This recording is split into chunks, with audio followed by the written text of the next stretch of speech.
Hi guys, I'm going to take apart this FlySky GT2B transmitter just so we can see if we can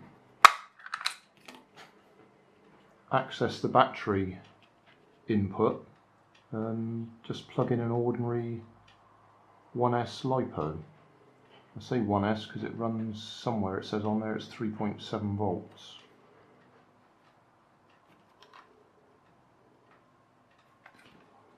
Probably in the instructions.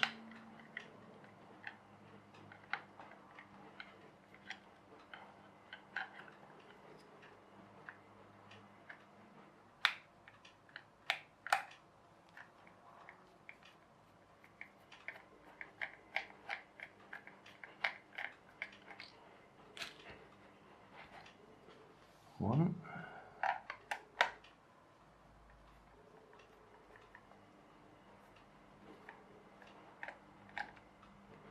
Two.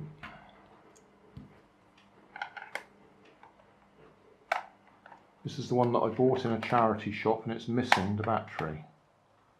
So we can either buy a proper battery,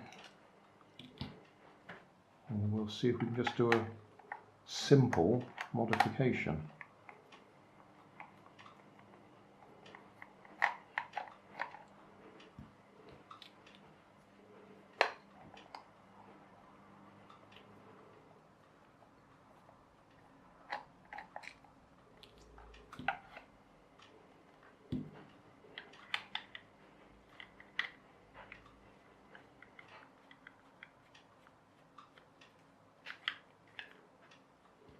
Right, hopefully there's nothing too clever. Does that come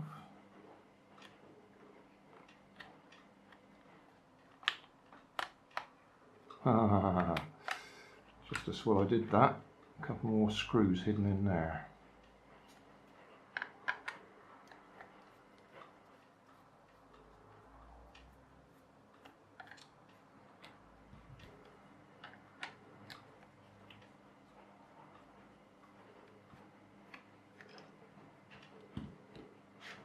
Right, okay, gently does it.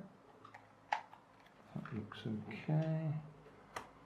Looks like this might have to come off. Is that going to clip off? Oh yes, that's come off easily. That sticker's going to be a problem, isn't it?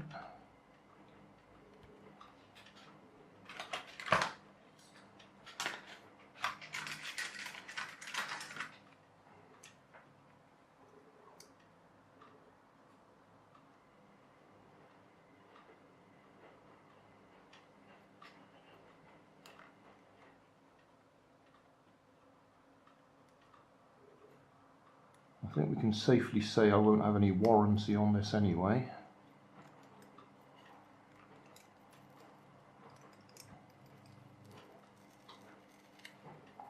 I suppose I could have cut a line down the middle of it.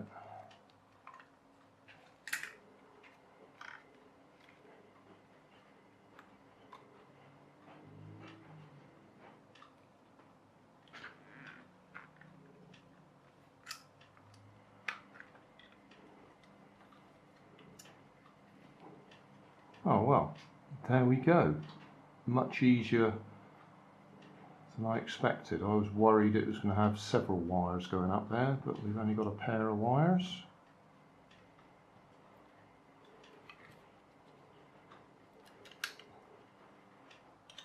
Goes a simple little connector. There's no circuitry on there.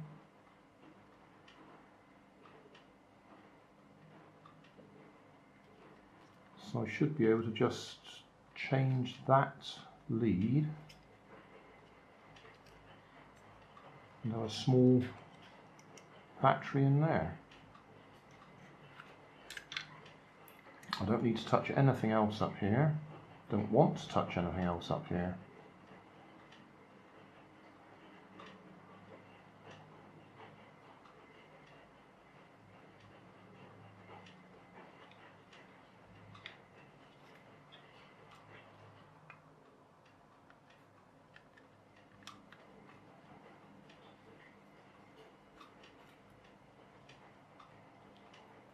Those are different screws. Don't want to mix them up with the ones for undoing the casing. You can probably hear we've got the washing machine on in the background.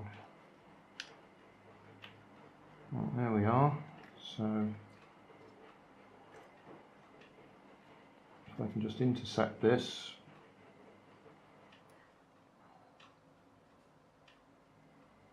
I should be able to solder straight onto there with an ordinary LiPo battery lead. And to keep it simple, I've soldered directly onto that circuit board. So that means if I ever want to put it back the way it was originally, I've still got the wires all complete. And I've just got a little 1S LiPo there. I don't remember what the milliamp hours are on that one. It's not going to be a lot, but it should be enough just to get us testing it.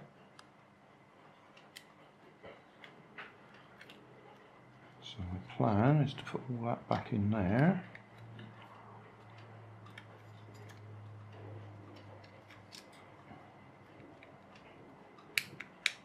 Like that. I've left that long enough for it to go all the way round and stick out. So we've got the connector in the original battery compartment area. Screwed it all back together. Now we'll see if we can remember how to bind. Right, I've got this FlySky receiver, 3-channel. Got my bind plug in the bind position. So we'll switch that one on. Be handy if we put a battery in this one. Okay. Finger on the bind, turn it on. Have we bound? Got a permanent light there. Switch that back off again. Switch that off. Pull that out of there. Stick it in there. Power back on. That beeping in the background is our washing machine's just finished. Right, power on. Power on.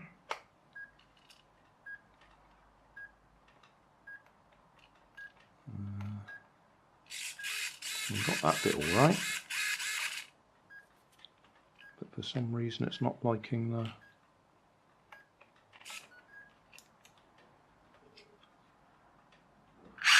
I had it in the wrong one. Yeah, uses channel 2 for the throttle. Panic over.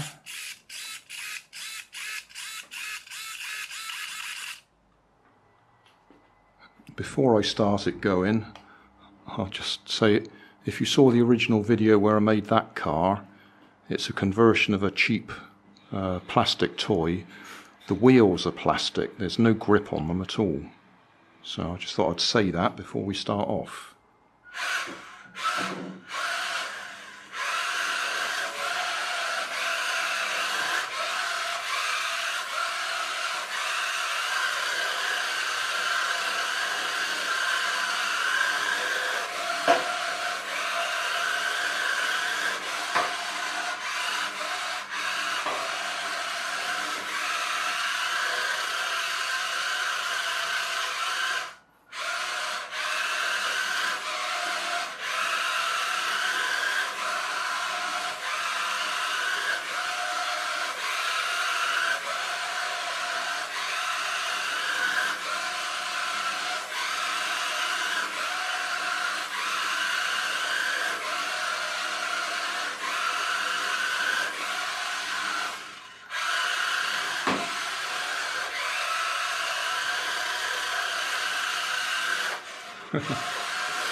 Yeah, okay, so we now have a working FlySky FS GT2B transmitter with a tiny little LiPo battery.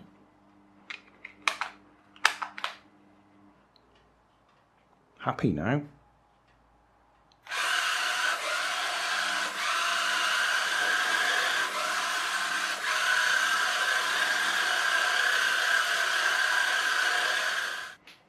Hi guys, I was just about to put this away. I've actually taken the ESC out and the receiver out,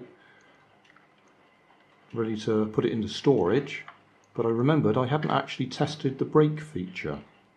Now, on some of my old videos I was demonstrating the receiver, and the ESC I was using to demonstrate it had the brake permanently enabled on it, and I was using my FlySky T4B, I think it is, or TS4B, which has the twin sticks, and it's very difficult to deal with the brake on the twin sticks because it doesn't centre. You'd be fiddling around trying to get the middle position to release the brake, whereas on this one, because it auto centres, it releases the brake automatically. First of all, we'll demonstrate with the brake disabled. So forwards, backwards, forwards, backwards, and then if we go straight from forwards to backwards with the brake disabled, nothing happens. Okay. With the brake enabled, when we go straight from forwards to backwards, it enables the brake so you can't go forwards again afterwards. So forwards, backwards, and the brake is on. Release it, and then press it again, and the brake is released. But on the twin stick FlySky FS T4B, you just can't get that centre position to release the brake. Well, you can, but you can spend minutes doing it, which is no good if you're actually trying to race with it. On my boats, I quite often have twin motors with twin ESCs, and I use the left and right sticks for steering. So full power on both of them, it goes forwards, and then vary one of them, either one of them, or both, and the boat spins round. But with the brake on the ESC, that caused problems because you go full power, full reverse, and then one of them wouldn't go forwards again because the brake would be enabled. You'll have to watch some of my old videos to understand what I'm talking about. But anyway, proper car type hand controller, no problem with the brake. Forwards, reverse, brake is on. Oh, not a good example. Do that again. Forwards, reverse, brake is on. Release it.